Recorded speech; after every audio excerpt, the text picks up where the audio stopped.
হাগ্ৰামা মহিলাৰ যেতিয়া বিটিচি চুক্তি হ'ল, বিটিচি চুক্তি কৰাৰ পিছতে ইয়াৰ শান্তি আহিল। আৰু যিখিনি এনডিএফবি তেওঁলোকে আন্দোলন কৰি আছিলে, তেওঁলোককো আমি শান্তি বাতাবৰণ আনিবৰ কাৰণে তেওঁলোকক আমি আলোচনা কৰিবৰ কাৰণে তেওঁলোকক আমি অনুৰোধ কৰিছিলোঁ। আৰু তেওঁলোকে আলোচনা কৰিলে, শান্তি চুক্তি কৰিলে, কিন্তু শান্তিটো এতিয়াও হোৱা নাই না। হাগ্ৰামাৰ দিনত যি আছিল সেইটোতো এতিয়াও আছে। হাগ্ৰামা মহিলাৰ দিনত শান্তি ঘূৰি আহিল, ডেভেলপমেণ্টটো হ'ল হাগ্ৰামাৰ দিনত। আৰু সেইকাৰণে এতিয়া ৰাইজে হাগ্ৰামা মহিলাৰকে বিচাৰি আছে। হাগ্ৰামা মহিলাৰ শান্তি আনিছিল, হাগ্ৰামা মহিলাৰে উন্নয়নটো আনিছিল। সেইকাৰণে এতিয়া ৰাইজে আকৌ বিচাৰিছে হাগ্ৰামা মহিলাৰ পিএফ দলৰ কেন্দ্ৰীয় কমিটিৰ সিদ্ধান্ত মতে আমাৰ 40টা ব্লক কমিটিত মহিলা বিপিএফ, যুৱ বিপিএফ আৰু BSUৰ কৰ্মশালা কৰিবৰ কাৰণে নিৰ্দেশ দিয়া হৈছিলে, সিদ্ধান্ত লোৱা হৈছিলে। আৰু সেই অনুযায়ী আজি ভৈৰৱকুণ্ড ব্লক কমিটিত এই কৰ্মশালাটো অনুষ্ঠিত হৈছে। এইটো আমাৰ কাৰণে যথেষ্ট ভাল কথা, কাৰণ আমাৰ বিপিএফ দলৰ কৰ্মীসকল বহুত কথা জানিবলগীয়া থাকে। কাৰণ আমি বিপিএফ দল হিচাপে আমি দলীয়ভাৱে কি সিদ্ধান্ত লৈছোঁ, আমি চৰকাৰ কৰিলে কি কাম কৰিম, সেই কথাবিলাক ৰাইজক আমি জনাব লাগিব। আৰু ইয়াৰ কাৰণে আমাৰ দলৰ কৰ্মীসকল আগতে জানিব লাগিব, আমি প্ৰস্তুত হ'ব লাগিব। তো এইটোৱে সেই কৰ্মশালাটো। আৰু মই ভাবোঁ এই কৰ্মশালাৰ যোগেদি আমাৰ দলৰ কৰ্মীসকল বেছি কথা জানিব আৰু বেছি মজবুত হ'ব। আৰু মই ভাবোঁ আজিৰ পৰাই আমাৰ দলটো আৰু বেছি গতিশীল হ'ব।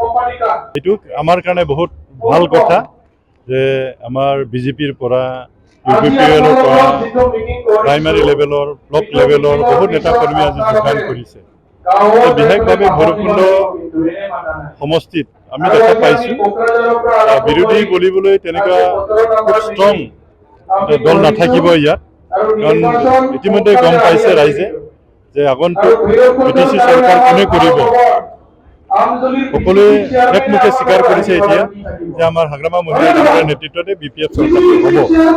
সেইকাৰণে ৰাইজে কি বিচাৰে? ৰাইজে উন্নতিটো বিচাৰে, শান্তি সম্প্ৰীতিটো বিচাৰে। যোৱা 15টা বছৰ হাগ্ৰামা মহিলা ডাঙৰীয়াৰ নেতৃত্বত আমাৰ BTC অঞ্চলত বহুত উন্নয়নমূলক কাম হৈছিলে। আৰু ৰাইজে এতিয়া সেই উন্নয়নৰ ধাৰাটো থকাটো বিচাৰে।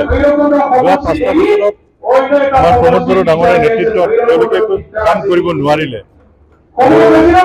ভৱিষ্যতে তেওঁলোকে নোৱাৰিব। আৰু সেইকাৰণে ৰাইজে এতিয়া বিকল্প হিচাপে BPF দলকেই তেওঁলোকে চিন্তা চৰ্চা কৰিছে। আৰু সেইকাৰণে এতিয়া বিভিন্ন দলৰ নেতা কৰ্মীসকলে BPF দলত যোগদান কৰি আছে।